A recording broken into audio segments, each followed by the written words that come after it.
the Jets are getting Aaron Rodgers.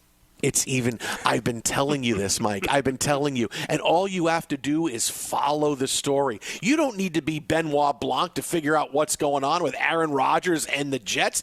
After today, it's even more concern. It's even more assuredly they're going to get him, right? Look, we went through this. The Jets hire Nathaniel Hackett as their OC today. I know. I'm blowing past the part we laugh about how horrible a head coach he was and realize he's a pretty good offensive coordinator. He's a fine Aaron Rodgers, offense. Yeah, he's not going to be the one making the decisions to say, hey, let's stop right here and kick a field goal from 63 yards out. You sure, man? Yeah, no, let's kick it right here. No, we've seen that. He abdicates any responsibility in terms of fighting to stay on a field or kick a field goal. Yeah, let's get some more yards. No, we're good. Just kick it from here. We're fine. Just kick it from here. We're all good. I mean, come on, seriously. So I don't have to worry about that. I don't have to worry about it. He's a pretty good OC, right? You saw what he's done with quarterbacks, what he did with Rodgers.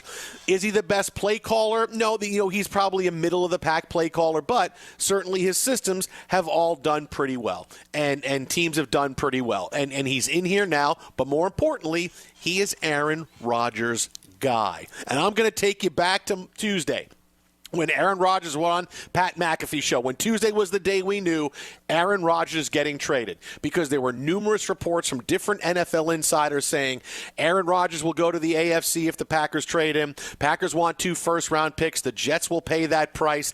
Aaron Rodgers goes on Pat McAfee's show and says, hey, I'll rework my deal to make it happen. And then he also said this when it came to a question about the Jets. And this was just about Zach Wilson. Hey, what do you think the Jets should do for Zach Wilson? How do you think they should do things for him? That was laid up really nicely. Yeah. Right? What do you think? Yeah, because Pat McAfee's just asking this out of the blue, right? So he says, hey, what do you think the Jets should do over there in New York? And this was Aaron Rodgers' response.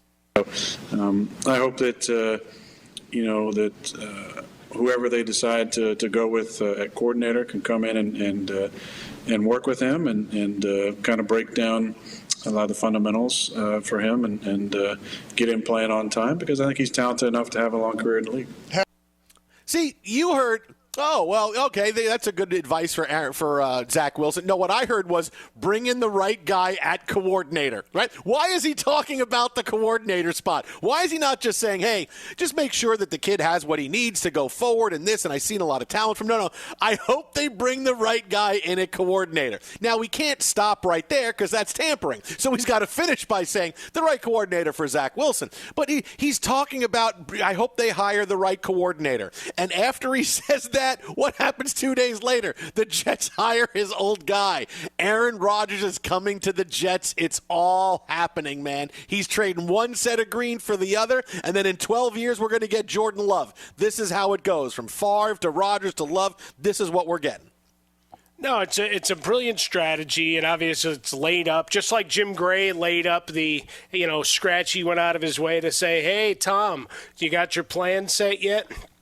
And the acting, look, he's going to be in 80 for Brady, so he's really testing out those acting chops. So he did that a little bit there. With Aaron Rodgers, sure, it's the not-so-subtle messages to anything. And this one specifically, the Jets, but in general, you got to have the infrastructure and the right guys in place for this to work. Obviously, previous experience and understanding, 2 top 10 offenses with Rodgers, of course, the MVP campaign, and then going back to Jacksonville. So you were able to do it in Jacksonville. So you've had success as a coordinator. We've talked about this for as long as we've been on air, Jason. The number of guys in the National Football League that are fantastic coordinators, maybe okay or slightly above average head coaches. I think of Wade Phillips, because people think of Wade Phillips as a terrible head coach. Go back and look at what his record was overall. No, he's very average. No, he is completely average. You are right, but he's not some slug like many would have you believe. We had Wade Phillips as our head coach. Like, no, but he's a better coordinator, right? It's like that old commercial. Remember that show Happily Ever After, the Married with Children knockoff? Oh yeah, that was a Brad Garrett, right? Well, it was. Well, it was Nikki Cox and the guy from Unhappily Ever After. Yeah. That's and Bobcat Goldthwait. She's the ex-wife of the new Lakers owner. Right. Yes. Got it. Okay, yeah. But anyway, so he did a series of commercials where he was shilling for Miracle Whip. So he was all, hey, I make a great detective, but I make a better sandwich. Same thing here. Hey, you make a good head coach. You're okay, but you make a better coordinator. And in some cases, great coordinators. And Hackett has proven that. So anybody going out of their way to try to slam this hire, he's not the head coach. He's not the coach in waiting. It's a guy coming in to try to push this team that is already pretty sound at most positions to that next level. And if it helps to connect the dots and knock down dominoes or roll out a red carpet to bring Aaron Rodgers to town, then damn it, that's what they're going to do. They're still not making the playoffs. Okay, first of all, let me just say this. Miracle Whip is terrible. All right, there's no way about it. I really wanted Miracle Whip to be good. Says the guy awful. who eats it out of a tub. No, dude, Miracle Whip is awful. Miracle Whip is – I can't – when this came out, I'm like, ooh, it's going to be another mayonnaise. And you know me, I love mayonnaise, man. I'm like, oh, man, we have another mayonnaise? We got alternate mayonnaise? And it just tastes like bad mayonnaise. I'm like, oh, this is wow, okay.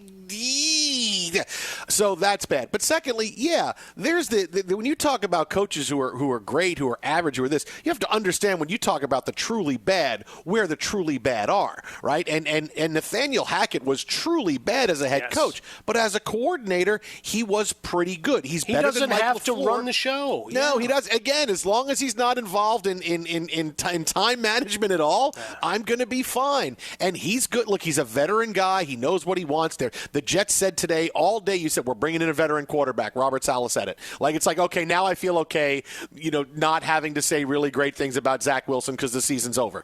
We're getting a veteran quarterback. We're bringing a veteran, and we're bringing a guy, and we're bringing a guy in, right?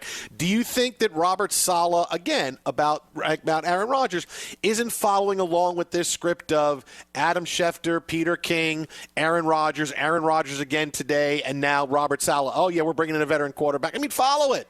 It's going to happen, and Nathaniel Hackett's going to be fine. I'm telling you, that guy who got that Super Bowl 58 Jets logo tattoo is going to be the smartest guy in the world next year, because if that happens, if the Jets get Aaron Rodgers, the Jets are going to the Super Bowl. They don't need Aaron Rodgers to be 39 touchdowns and 4 picks. They don't need it.